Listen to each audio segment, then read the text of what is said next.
Hello, Internet! I'm Ellie the Purple Doofus, and welcome to Buddy Reads, where I read a small selection of a book and review it for you. Today we are covering chapters 5, 6, 7, and 8 of part 1 of Murder on the Orient Express by Agatha Christie. I hope you've read up to that point yourself, because I do not want to ruin anything for you. Where we left off, Poirot was trying to get to sleep when he heard a scream. He leans out the window to look into the hallway, and the conductor is going through, and people are like, oh, what was that scream? And he figures it was nothing, so he tries to go back to sleep. This section picks up immediately after, and we discuss how Poirot can't sleep. He's like, what the hell? There's all these bells going off, alerting the conductor, hey, I need to see you, hey, I need to see you, come here, come here. And he's like, oh dear God, please someone answer that bell, please. Eventually someone does, and Poirot finally gets some sleep. He wakes up to find out that the train has stopped moving indefinitely because of a snowbank on the train tracks. And it can't move. And then he's talking with the conductor, and they're like, yes, and it's terrible because this awful thing just happened. This horrible, awful thing just happened. And Poirot's like, what happened? He says, well, a passenger has died. The Mr. Ratchet that you had turned down because he had a face that you didn't trust, he has been stabbed to death. And Poirot's like,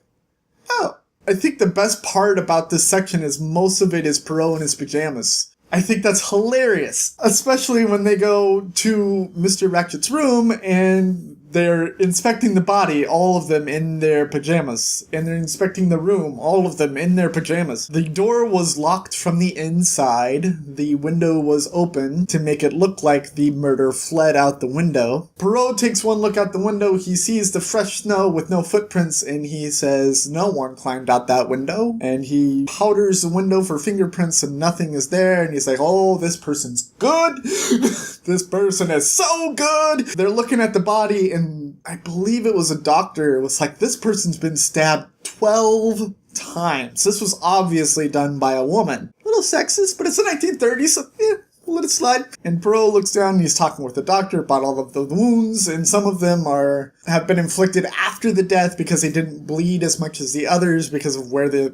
were stabbed. There should have been a lot more blood. And Poirot's just like, interesting. And there's even a moment where he's talking with the conductor, and he's like, I was so disappointed when you told me that the train had stopped because of snow, because I thought I was going to be bored for hours, possibly even days, while that snow cleared. But now that we have a murder, things are finally gonna get fun again. And I'm like, what?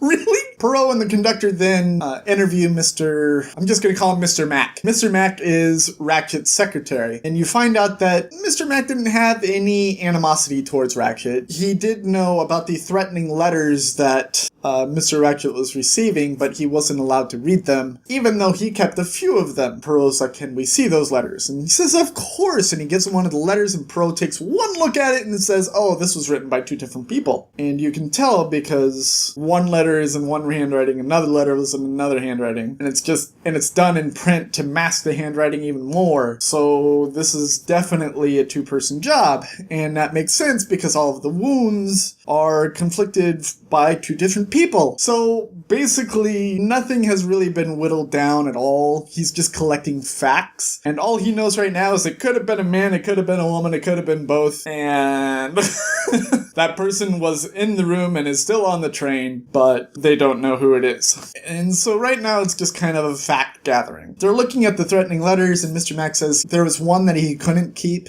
because as soon as Mr. Ratchet saw it, he tore it to pieces and burned it. And Poirot says, let's see the ashes. And so Mr. Mac gets him the ashes, and he's looking at the ashes, and he's like, you know what I need? I need a hat box. How many women are on this train? And the conductor's like, 6. Poirot says, do any of them have a hat box? Please get me a hat box. And so they get him a hat box. And he's like, oh yes, this is exactly what I need. And he pulls out the hairpins, and he takes the burnt pieces of the letter, and he tosses it into a fire, and it reveals a secret message. Poirot's like, oh, I definitely know exactly why this guy had to leave America, just from this small little snip of a message. And it's just like, curious.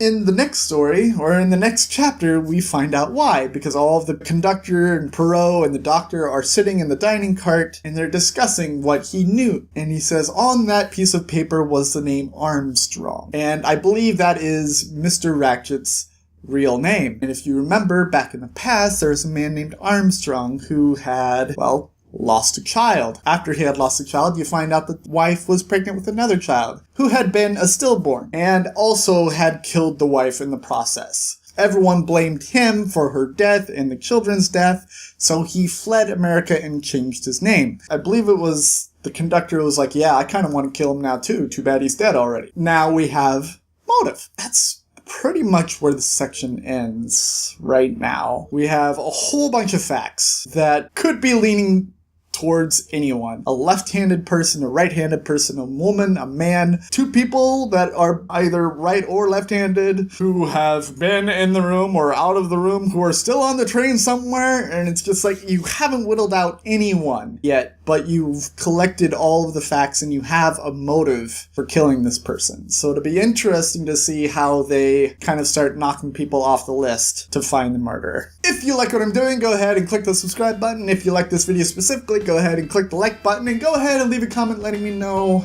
your age, height, if you're left or right-handed, if you killed Mr. Ratchet. No, don't do that yet, because I haven't finished the book. But, you know, afterwards.